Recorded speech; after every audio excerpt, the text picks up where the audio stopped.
Open Market is sponsored by AdLib, the self-serve DSP solution making advertising easy. What do the world's largest demand-side platforms have in common? They're effective, but they require large annual contracts and spend minimums.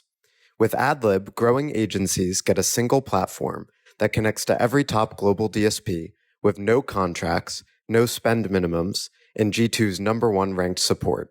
That means access to the entire universe of TV, digital out-of-home, audio, display, video, and native without a hassle and with no blind spots. It's incredibly easy to use, plus it can automate most of the work your team spends hours a day doing manually. Get the most powerful media buying technology without the barriers to entry. Check out AdLib at getadlib.com today. Welcome to Open Market, a podcast about building companies in the advertising industry. I'm Joe Zappa. I'm joined by Eric Franchi and AdTech's deity. It's AdTech God. What's up, ATG? Hey, Joe. Hey, Eric. Happy to be here. Good to see you guys. Hey, ATG. How you doing? I am good. I'm super excited for this. It's rare that I get interviewed, so it's going to be fun. I now know what AdTech God's voice sounds like, so I'm in possession of critical information that may or may not be used for blackmail in the future. Basically, Eric flies on private jets with Martin Sorrell, and that's the information he's privy to, and I know what the meme account's voice actually sounds like. So those are the levels of private information we're bringing to the podcast. I do not ride on private jets with Sir Martin Sorrell. Actually, you're referring to the podcast this morning, and Ari actually asked Sir Martin if he flies private, and Sir Martin said he does not fly private. Cut it out. It's too early. It's incredible how similar my voice sounds to Ari's, huh? It's eerily similar. So, AdTech God, thanks for coming on. As I said to you before we started, I think a lot of people are sort of familiar with the general arc of the AdTech God story. And seeing as this is a go-to-market podcast, I wanted to focus on some of the community audience building, marketing tips that might be transferable from your story to others. So with that in mind, what are some of the key things you did to grow the AdTech God audience to where it is today that you think might be replicable for others? I think there's two pieces that really were important to seeing the success in the account initially, and then obviously turning it into something that was monetizable in the future. I think the first part was really the engagement piece. I think a lot of people were posting articles and their own opinions, but not necessarily asking for opinions back. So initially, I had some hot takes or some opinions about the market or press releases or products that were released, but I really started to see the scale happen when I flipped it and asked for people's opinions. And it created almost like an open forum for people to say what they had to say. And of course, I would kind of dangle a carrot a little bit by spewing a little bit of my opinion about the topic. And then the second really is that I think the anonymity was created quite a bit of power. I mean, it's very empowering to be able to say what you want to say and not feel that you're going to be looked at as either, a subject matter expert or other. So I think the combination of both those is really what sparked the growth. So since, you took off like a rocket and then, joined forces with Marketecture or were acquired by Marketecture, I've seen a number of anonymous or pseudonymous. I don't know exactly what Pseudonymous, hippopotamus. All right, keep rolling, Eric. You're safe with us. Don't worry, this isn't being recorded, or is it? No one heard that. Why has ATG just continued to succeed and grow and expand influence where a lot of other anonymous or pseudonymous accounts have not? Like, what are you doing differently, and what's led to just the sustainability of it? I don't have an agenda. So for years, right, I was building a community, I was building a following.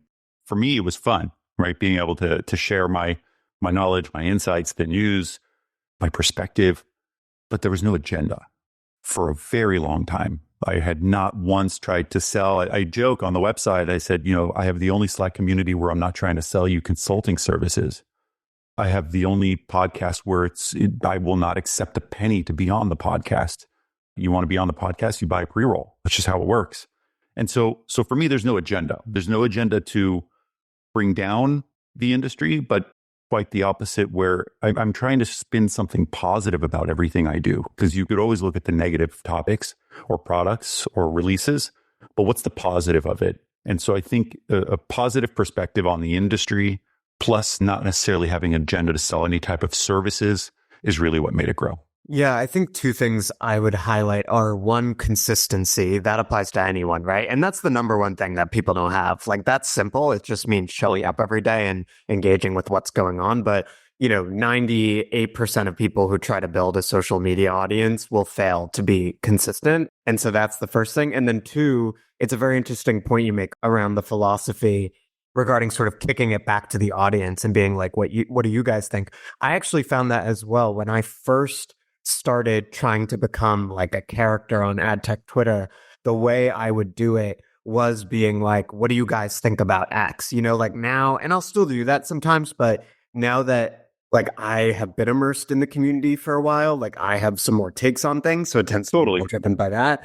But yeah, I think that's a really powerful way to do it. It's just to go to where the conversation is and sort of give people a forum to talk about things. I see people who are anonymous. I see people who are not anonymous that message me in my DMs and say, I love what you're doing. I'm trying to do the same. I'm trying to brand myself. My personal brand's important. I'm posting more. Any tips? And the consistency part, which I didn't touch up on, which you did, which I'm glad you did, is really hard. I don't think people realize how important it is to consistently push out content. And content can be in the form of a meme, can be in the form of a hot take. It could be a question in market. It could be news. It could be a video.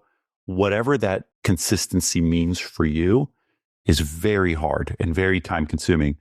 But it's the constant flow of content that really keeps people engaged with one form or another that you release. But it also helps build that audience because they start to see, okay, this guy's pretty consistent with what he's pushing out every day. Maybe I don't like this post, but I'll like the next one or I'll like the meme. And so you just keep building on that content library that you're building out. What are the advantages of being anonymous? And are there learnings from being anonymous that are transferable to being, your real person or your real self?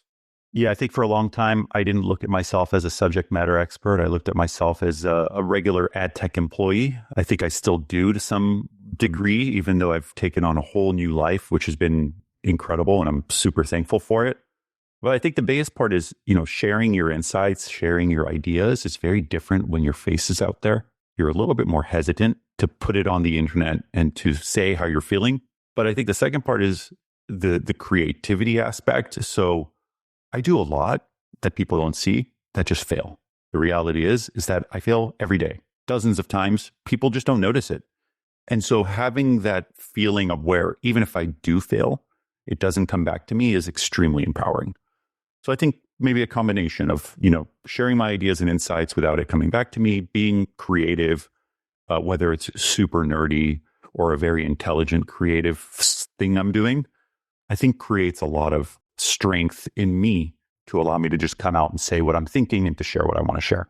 Yeah, the freedom to fail is a really interesting point, ATG, because I think that it is actually what prevents so many people in the industry, even CEOs, from posting and taking advantage of first-party communications channels. That applies to social, email, and audio, I think. They're afraid to share their POV because someone's going to yell at them or just like say their point is dumb or whatever. Or their companies, right? Or their companies are like, hey, your perspective on this new solution in market or this new technology in market doesn't align. And yeah, that's just really unfortunate because the number one liability from a marketing perspective is not that you're going to say something that's going to make people upset. It's that no one's going to pay attention to you and no one's going to think about you. And you're going to be completely unable to boost your awareness or shift your perception. And that is the state like most ad tech companies hang out in. And they would be way better off actually taking the microphone. And the same applies to agencies too, by the way. Like this past week, we had a lot of, it'll be a couple weeks out when people listen to this. We obviously had the announcement of the Omnicom IPG merger. Those companies too, everyone knows who they are, obviously, but it would be good to hear from their leadership and to hear like a differentiated story. Every company in this space could be availing themselves of this opportunity. And I think the fear of failure is what holds most of them back. I also think so the fear of failure is one thing. I think another thing that I'm very focused on is I'm extremely hyper responsive to the audience and how they feel about my posts. it may look more like just an art, right? Can I post and drive engagement? Will this meme get a lot of laughs? Will I get a lot of head nods? But really, there's both an art and a science behind it. So being able to be hyper responsive to how my audience is reacting, how they're liking a post, even sometimes not liking a post, but I can see how they're sharing a post, gives me insights on what I should do next and what they're really looking for.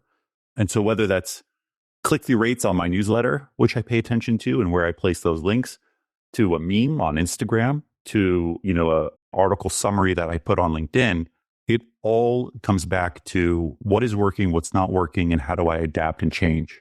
And so even though there is some level of, I'm just going to throw it out there, there's also a lot of, monitoring of what's being done, what works, and then adjusting. So I'm hyper responsive to what's going on in market. Question for both of you guys. I think maybe from like a CEO, founder, operator perspective, I think there's two things that hold a lot of them back. So number one, to what you both said, fear, right? Fear of like looking bad, fear of a bad take, fear of getting yelled at. I think we've discussed that. The other thing I think is just coming up with things to say. And do you both have tips and recommendations, Joe, from your practice, ATG from just your experience of how people can just start to drum up more content themselves? Because both you said posting regularly and posting consistency is really important. And I think people just have at times and maybe the fear causes the writer's block, but oftentimes I think it's just like writer's block. Like, what the hell do I say? I think it's a couple things. I said writer's block is one, right? So that's going to happen where there's been times, so there's been days where I have no idea what I want to post. But I think it's that fear that holds you back from writing down what you're really thinking. So when I read an article, and if I read something out of the trades or I see a press release, I just think, what's the first thing that pops into my head? And then I jot it down. So then I know exactly what I'm going to post about. Now, the question is, how do I word it? That's where I think the work comes in. So somebody releases a new product in market, great, sounds fantastic because it's obviously a press release. So it's going to sound like it's solving, world hunger. But the challenge is, how do I word this in a way that's going to drive engagement, that's going to drive a conversation? That's, I think, where the work comes in. But for me, I think it's whatever I'm seeing online, on LinkedIn, on Twitter, what's happening in the news is really what I'm basing my posts on, with the occasion kind of veering outside of that and just looking up various topics that I want to talk about. Yeah, my thinking on this is constantly evolving. Maybe it's helpful to talk about my personal experience. So when I first started participating in the ad tech information ecosystem, I had a specific topic, which was ad tech marketing. And I had a specific thing I wanted to say about it, right? Like a critique of the status quo and various tips and philosophies on how we might approach it instead. So that was sort of the first drumbeat. The second was that I started looking at specific things ad tech companies were doing with marketing and commenting on specific cases. And I found that was super helpful. Abstractions are okay. There's definitely a place for them. But when you start saying this is how IAS is selling its vision and here's where it falls short, that really resonates with people because it gives them something tangible to latch on to, and people will argue with you, agree with you, and so on. And then the third component for me was starting to comment a little beyond individual company stories and thinking more about how all of those different stories ladder up to a broader vision of the industry and developments within it, how different companies fit into it, and so on. So a little bit more of industry analysis. I think what the average person could take from that is maybe you start with, what is the primary critique you have of the status quo, or what is the main thing that isn't being said that you want to comment on? How do you want to add to the conversation? What's the incremental value? And that's sort of the first thing that you focus on. The second thing is what's going on in the industry. And sometimes that will overlap with the first thing, with your main bit. And sometimes it won't. And that's fine too, because it's not always about you and the particular line you're trying to push. But I think if you have those two things, if you're all right, once or twice a week, I'm going to talk about my particular shtick. And, 2 or 3 times a week, I'm going to talk about what's going on in the news that day. And sometimes they're going to overlap. I think you have a decent heuristic for how you can meaningfully post, 2, 3, 4, 5 times a week. In the scope of things, 2 or 3, 4 times a week is really low, even on the consistency part. Like, I think if you have structured content, that's one thing. So I agree. Like, I do agree that you should look at things that are trending. You should take a look at things that you have in your mind, or maybe what you're trying to deliver in terms of value to your audience. But 3 or 4 times a week for, I think, the average person is probably really good. I think for someone like you, Joe, and myself, where we're constantly pushing content across various platforms, I would think probably more like 3 or 4 a day. But you're right. I think you address all the topics that you need to look at when thinking about what's next for me in terms of content across all the platforms. Eric's eyes bugged out, by the way. Yeah. ATG said 3 or 4 wasn't a lot, because I think, like, having worked with a lot of CEOs on this, like, once or twice a week is like a high bar for them, because like they're like, I have an actual job. And can I just say a press release isn't content? Can we just say that? Because it's not.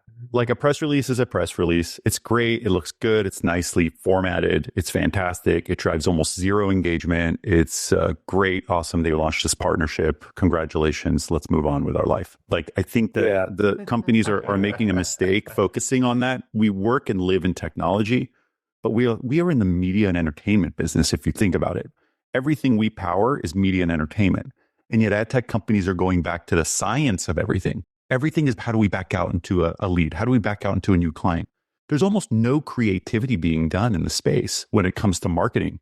It's all being done in a science, and there's no creativity. And I think it's the creativity that drives engagement. I think it's the creativity that drives awareness of your brand. And all that trickles down into a lead or a client or a dollar back for whatever you've put out. But the reality is that we're focusing too much on the science and not enough on the creativity, because we are programmed that way as ad tech experts, right? As ad tech industry people, that everything needs to back out to some sort of ROI directly. But there's a lot of ROI for being creative.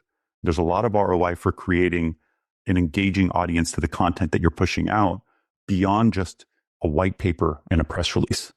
So I think CMOs in general know this. But I think a lot of people start to find themselves falling in line with, I want to buy a banner ad, but they need to convert into a lead, because then the lead goes to my sales team. Then my sales team closes a SaaS deal. And now we're making money. We spent $10,000 and we saw $150,000 back. This was successful. But outside of those leads, nobody knows who you are. Yeah, I want to get to the creativity topic next. But just to bring this back, because this was a very helpful discussion around like how people can start to think about like what it is they're going to post, like what it is their content strategy is. But I think, kind of personally, what I've done and what seems to just be kind of like resonating in a sweet spot for me is at Imperium, we have a few things that we believe to be true in terms of like a thesis, right? We think that, there's going to be ever more growth in CTV. We think that there's going to be more and more ad platforms that will be created. We think that, 1, 2, and 3 more, right? So, what I've done is when I see that there is, interesting things going on outside in the world, a la what you said, ATG, right? So like the launch of Sora, or the record-breaking numbers on Tyson versus Paul, or OpenAI rumored to build an advertising business, I'm like, that validates the thesis. Let me try to come up with something that helps to connect all of these dots. And that seems to be something that, again, there's like one of one in terms of like what I do, relative to our space. But that seems to be, again, for someone that is trying to figure out exactly how to kind of put out content that aligns with everything, seems to be kind of working for me, working for us. On the creativity front, so ATG, I've partnered with you on a few things, and you're wild. Some of the ideas you come up with that, kind of hit the public domain in terms of like parties and salsa dancers. Those are things that people don't see that are, absolutely wild and all in good fun and super creative. Yeah. Talk about how you made memes actually like a valid marketing channel for the most boring category, i.e. like B2B ad tech. So I'll kind of take it back to the anonymity and the creativity. So there's a science and there's creativity. And I think the creativity is really driven by how it makes you feel. And I think brands and ad tech companies are focusing on that science piece, but the creativity of how it makes you feel is really important. So like, what is the vibe that I want to create with the music that I'm using for an announcement for a party? What is the feeling that you get when you see that screen or that video?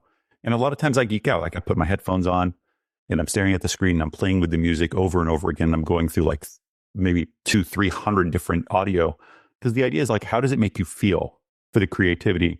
Everything else falls in line. And so for me, the memes are the same way. Does it make you laugh? Is it something that you already know? You're just not saying it? Because we all feel the same way. Like I did something yesterday about, this sounds like a next year problem.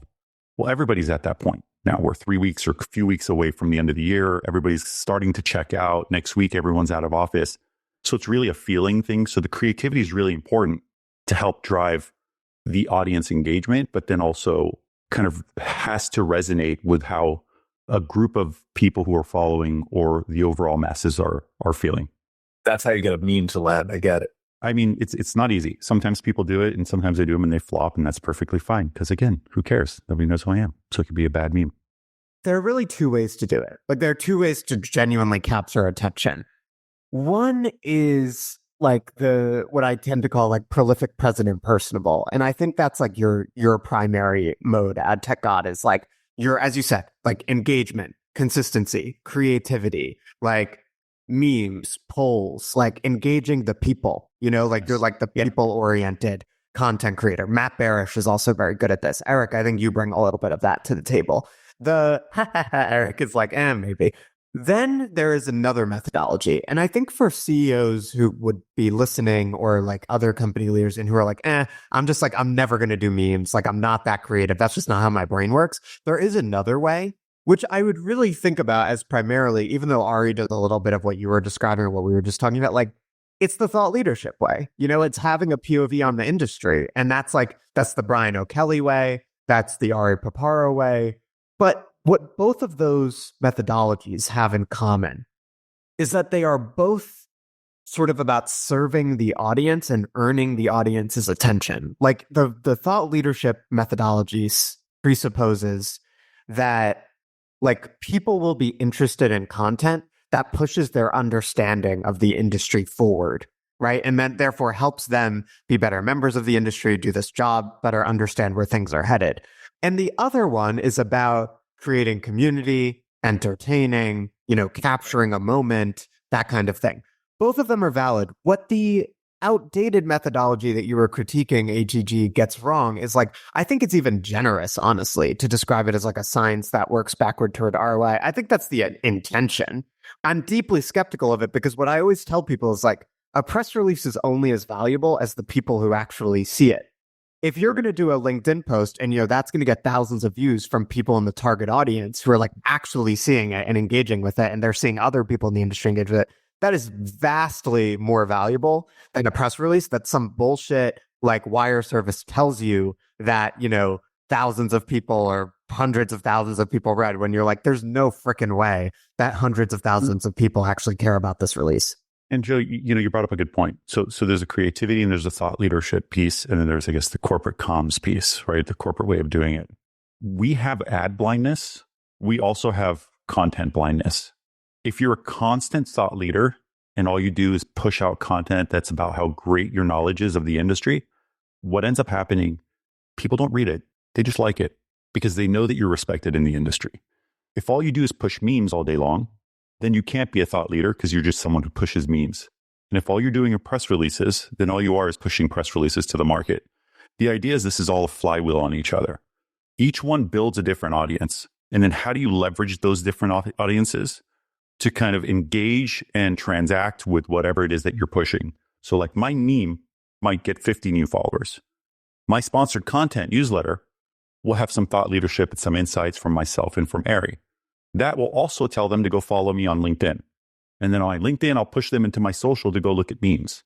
So the idea is it's actually a flywheel of maybe a combination, except for press releases, which we don't do. But the idea is, here's some thought leadership. Here's a funny meme. Go check out our page. And so you're constantly pushing this flow of audience across the spectrum of products that you have. And it just keeps compounding. And I think that's the one thing that I feel I've nailed is when I look at the growth of my LinkedIn from 0 to 15,000 in 11 months, that's no joke in terms of audience growth. And when I look at the engagement of, 15, 16, 17 million impressions for my posts, that's a huge volume of interaction and eyeballs. And so I think it's that combination of all these things together. The thought leaders are thought leaders, and they obviously have fantastic insights, but it's nice for them to maybe poke fun every once in a while or throw something out there. I think that's where Terry Kawaja does a fantastic job. And for me, I look at what Terry does as really an art. He does a funny meme, and the next day he's posting about a multi-million-dollar acquisition and how it's going to change the market. He's a thought leader and he's creative. And so I think that combination is extremely powerful. Talk about how you've turned this into money, like i.e. how you've built a business around it, the various ways that, you've been able to monetize creativity, influence, content. It's been slow then very fast growth. I think initially it was just a Slack community, which started as, a trial in market. Then it was the pre-rolls for the podcast. And now there's, sponsor content through the advertising forum. There's events and parties. The monetization piece really comes from being unique on each one of those.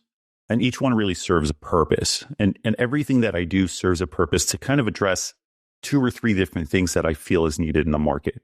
Like one is I want to oversimplify something that is very complicated at times. Number 2 is I want to provide some sort of community for the people in market where they feel that they can have open conversations. And number 3 is I want to be first. I want to be first with my news. I want to be first as the place to go to for source of information. And so I think it's the combination of 3 where it creates the opportunity to monetize those 3 because they're just various products, the podcasts, the Slack, the parties, the events. And so the community piece, which kind of lays on top of it all, is kind of what the glue that piece holds everything together. You talked about audiences, you talked about community. I would say initially you had an audience and like a community sort of developed out of it, and then they like sort of reinforce each other. But do you think of those 2 terms as distinct? Like, do you think I have my audience and I'm turning it into a community in such or such ways, or are they synonymous to you? I look at them as synonymous. So I guess we need to define what the community means. So like the community is where I see people having conversation, and that really happens in Slack. Right. So the Slack community or within the posts, I look at the AdTech X community as one individual community. I look at Slack as a second, and many times they're different people. So I think for me, the community piece is what pieces it all together, but that also falls into the actual in-person gatherings. So how do you take people online that I've never met and get them to gather together in Miami or in Las Vegas? And so the combination of both the community creation, the open conversation, and then the in-person is, in my opinion, the glue. And then the knowledge sharing is kind of like the cherry on top of the cake. Talk about Slack. So 2 questions. How did that grow? Like literally, what did you do? What is the ATG Slack today in terms of like numbers and, state of it? Is it as important as it was previously? There's a lot of conversation that happens. There's a lot of DMs that happen. So there's, I think, roughly 4,000 people in the Slack community now. I don't push it as much as I used to push it because I think everyone in ad tech has pretty much joined. I don't know how much bigger it could get, maybe 5,000 or 6,000, but the growth was pretty rapid when I first started, from 0 to 1,000 in like 2 weeks. The Slack community is really just a quick way to communicate with each other. Instead of getting into sending someone a DM on LinkedIn, you can easily search their name on Slack and send them a message and have that conversation back and forth in a private way, outside of a DM or any other communication method. So it's very quick. It continues to grow, and every few weeks I look and there's 50, 60, 70 people who have applied, and I go through and I check and approve. It is still a focus and a great communication channel, but the difficulty with Slack is really moderation of who enters and who's in there, because you have some not so great people that can enter. So that's become something that I monitor very closely. Who gets denied? Who gets kicked out? Not people trolling, people who are like over spamming people. Sometimes I'll get a message and someone will say, "Oh, I received 3 messages from this person. Like, this is really annoying. I usually say, hey, like message them once, maybe twice, but then you should stop. And so I just don't say anything. I just deactivate. Like, I have a right to serve you or not, and we're not going to serve you any food today because you're wearing flip-flops. So you've been kicked out of Slack. So I do it all the time. It's very rare now that I monitor who's there. I make sure and confirm where they work. So the monitoring over the last year has been pretty strict. I do think that's sort of the art of it, right? Like the art of, I think with an audience, I mean, you can block people, obviously. I don't know if I've ever blocked someone on Twitter. Generally, the most annoying people, I just ignore them completely and then they stop. But I do think that's the art of community building and preservation is you need to draw lines around that community. Like, it's hard to maintain it 100% open. I would say the two, like, obvious things are if someone's spamming people with sales messages, or obviously if they're just like being really malicious. There's two parts to it, right? Like, I want to ensure the safety of the people that are there.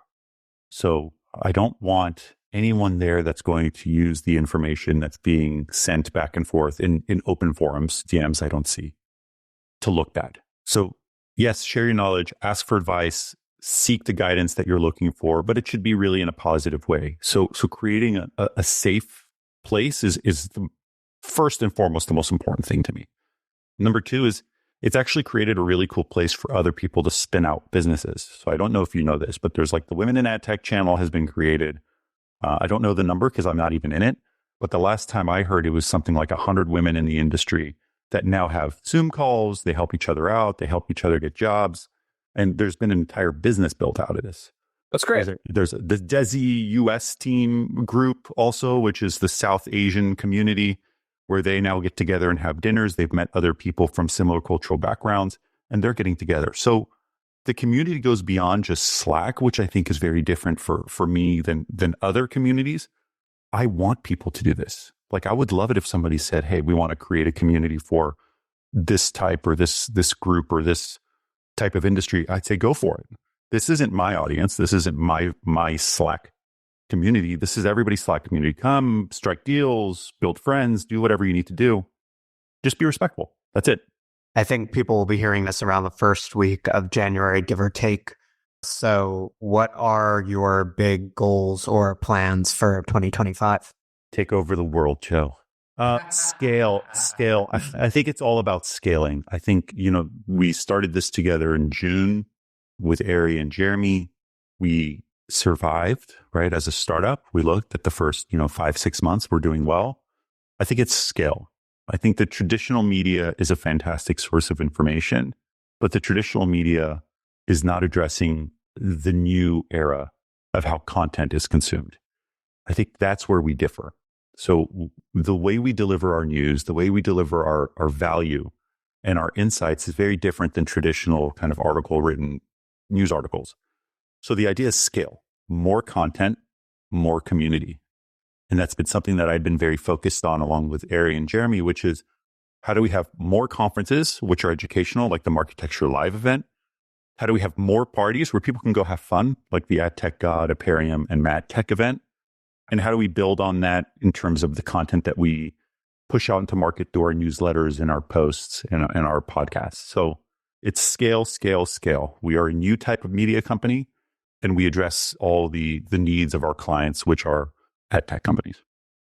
I think you have an advantage over traditional media companies in terms of distribution and understanding how people are consuming information, which is obviously what I preach all the time from a different angle. I think the other thing is, there are really two different remits for the media. There's like providing the news, like reporting on what is happening and being a source of truth in that regard. And then there's analyzing it. And essentially what the past couple decades of technology have done is like almost completely commoditize the news provision business, right? Like we all know this, obviously. It used to be like you had to go to the news media to get that. Now you just Google it, right? And unfortunately, that's really unfair to the news reporters because they're doing the hard work of uncovering the news. But unfortunately, like that is what's happened from a distribution perspective. Then there is what I think people are actually disproportionately going to media for nowadays, which is analysis. And the average reporter just simply cannot compete with Ari or Eric on analysis of what's going on in the advertising and ad tech space, And so I just think it's going to keep heading in this direction more and more. And you guys are like leading the charge on that in the advertising and marketing industry. So I expect a prosperous 2025. Yeah, it's only accelerating. I think, if you look at the way content is consumed today in comparison to how it was consumed 10 years ago, it's changed dramatically. Like my source of news, yes, I go to the trades and I think they're great and they do a fantastic job. And a lot of those journalists are friends and, we DM and we message each other. I think it's a great source of information, but the distribution is singular. But people don't consume content by just going to your website. They consume content through video. They consume content through memes. They consume content through newsletters and through social posts. And so I think that's where we differ, where our distribution isn't a static website with a write-up. Our distribution is everything. We're everywhere. I'm omnipresent, as everybody says to me. That's the idea, is that we are on all the platforms all the time, and you're able to access it at any time of the day in the format that you prefer. This may be a question more for Ari than you, ATG, but the last year, Marketecture has made its name not just for the opinions and the analysis, but also on creating the news itself. So the guy was in Virginia. I mean, it disrupted my life with the pod. I heard I was happy to do it. I was happy to do it, but he was in Virginia for months and doing smart, original reporting on the Google trial. And there was I think one or two scoops that Marketecture broke this year as well. Do you see Marketecture being as much of a news source as source of analysis in the future, or do you just think naturally the analysis piece is just so smart, so needed, and so timely that will always be the sweet spot? I think the Google trial was unique in the sense of, someone like Harry, who's so knowledgeable about the history and about the product and the technology, was able to sit down in a courtroom and write notes on a piece of paper. I hear he wasn't even allowed to bring in his phone. So I think it was really, I haven't been to court, thank God. So hopefully that never happens. But I think it was a really unique situation where we were able to report it. Also the uniqueness of it comes from, yes, he had great write-ups on his newsletter and on the Monopoly report and on the Marketecture newsletter, but he actually also talked about it through the Monopoly podcast. And so even the distribution differs than traditional media, where, the trades have podcasts, but they're not as successful as, the ATG pod or the Marketecture pod, because they're not really talking about the news. They're really talking about some sort of interview. And so I think it all loops right back to the same topic, which is people are consuming their content differently. Reading, usually short spurts, short paragraphs, quick, high level, but people love to listen to podcasts for 30 minutes. So having those news sources wrapped up in 30 minutes, like what we're doing with the refresh, is really key. So, and that's why we've diversified in the way we deliver our TikTok style news to the refresh. Is we're addressing the new generation and how they consume content and news. That's so great, by the way, the refresh. She's awesome. I'm glad we got her. And thank you, Basis, for letting us work with her. Yeah, she was like the one person doing good TikTok content and ad tech. So yeah, you guys scooped her up and that's great. I reached out to her and she's like, "Oh, I've actually stopped doing that." Great. Can you Basis doing this? Please, hey, let me see if it's okay. And they came back and they said yes. And I looked at Ari. I'm like, okay, she's saying it's a yes. Let's do it. It's a classic case of, building leverage through unique capabilities within a space, right? There are tons of TikTok content creators, but there aren't in ad tech. Well, I think that's it for me. Yeah. We usually end this by saying, where can people find you on the internet? But if somebody can't find ATG on the internet, you should probably just quit the internet. Yeah, exactly. Just Google it. Exactly. Well, ATG, thank you so much. This has been great. Look forward to possibly or possibly not seeing you at CES. And in the meantime, subscribe, yell at Joe on X, and we will see you next week, everybody.